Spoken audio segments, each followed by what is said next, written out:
মাহে রমজানের এক একটা রোজার কত দাম আল্লাহর কাছে, যেহেতু প্রত্যেকটা ইবাদতের জিনিসপত্র প্রত্যেকটা ইবাদতের জন্য করে এক একটা করে মাসলা, এক একটা করে মাসাইল আছে, এক একটা করে ফাজিলত আছে না নাই?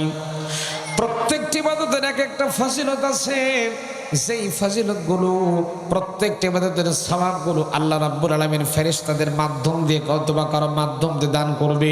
কিন্তু হাদিসে কুদসির মধ্যে এসেছে মাহে রমজানের ফজিলত, রমজানের বরকত, রমজানের মহত্ব আমার আল্লাহ রাব্বুল আলামিন নিজের হাতে দান করবেন। আবার কোন কোন বর্ণনায় পাওয়া যায় স্বয়ং আল্লাহ নিজেই রমজানের জন্য বান্দার জন্য হয়ে যাবে।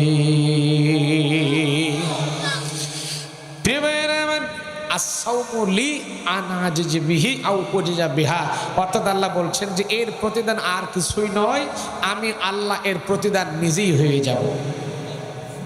বান্দা রোজা রাখে কার জন্য? কথা কয় না বারে, কথা কয় না, কার জন্য?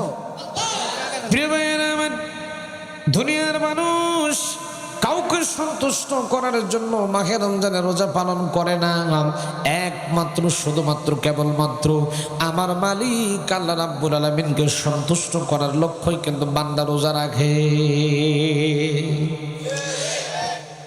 বান্দা সারাটা দিন পর্যন্ত পানিও খায় না, বান্দার কষ্ট হয়ে যায়, ক্ষুধা লাগে, কষ্ট লাগে, তৃষ্ণা হয়ে যায়। বান্দা কারো ভয় করে না, কিন্তু ভয় করে কাকে? ভয় করে কাকে?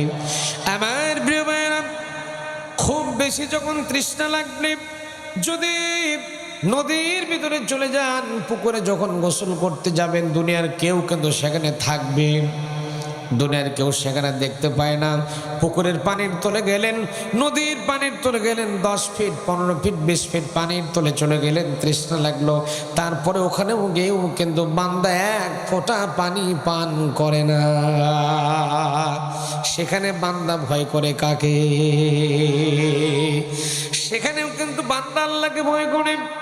এই জন্য আমার আল্লাহ রাব্বুল আলামিন বান্দার উপরে এত বেশি আল্লাহ খুশি হয়েছেন, জন্য করে আল্লাহ বলেন আমি মাহে রমজানের বান্দার জন্য কি দেব, কি দেব, কি দেব, আমি আল্লাহ নিজেই বান্দার জন্য হয়ে যাব।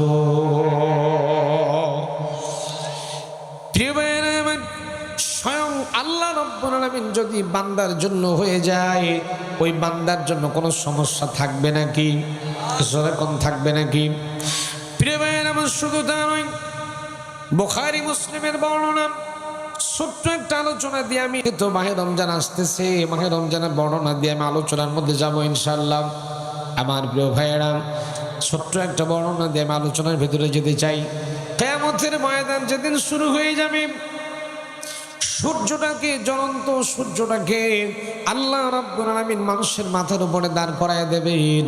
কেউ বলেছেন এক হাত উপরে, কেউ বলেছেন অর্ধ হাত উপরে জ্বলন্ত সূর্যটাকে দাঁড় করে দেওয়ানো হবে।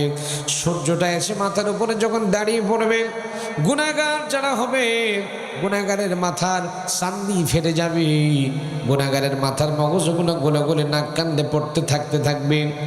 সূর্যের জ্বলন্ত তাপ চলবে। আল্লাহ রাব্বুল আলামিন কোরআনে কারীমের ভিতরে সুন্দর করে বর্ণনা করছেন, লাশ-শামসু ইয়ানবাগি লাহা আন তুদরিকাল কমরা ওয়ালাল-লাইলু সাবিকুন নাহার ওয়া কুল্লুন ফি ফালাকিন ইয়াসবাহুন।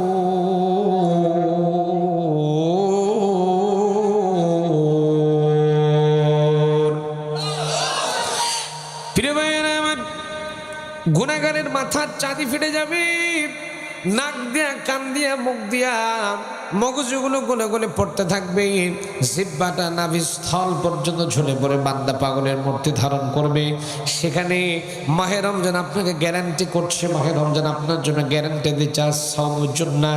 মাহে রমজান বলতেছে আমি রমজান, আমাকে যদি তুমি কদর করতে পারো, আমার মাহাত্ম্য যদি তুমি ধরে রাখতে পারো, আমাকে যদি সঠিকভাবে পালন করতে পারো, ইফতার সেহরি ইফতার বেতের যা আছে তারাবি সঠিক যদি পালন করতে পারো, আমি মাহে রমজান তোমাকে গ্যারান্টি দিলাম, দুনিয়ার মানুষ তোমাদেরকে গ্যারান্টি দিলাম, যেদিন হাসরের মাঠে জ্বলন্ত সূর্য যেদিন তোমাদের মাথার উপরে দাঁড়ায় যাবে, আমি মাহে রমজান আমাকে যদি তোমরা সঠিকভাবে পালন করতে পারো, আমি গ্যারান্টি দিলাম সেদিন তোমাদের মাথার উপরে আমি মাহে রমজান তোমাদের মাথার উপরে ছাদ হয়ে দাঁড়ায় যাব।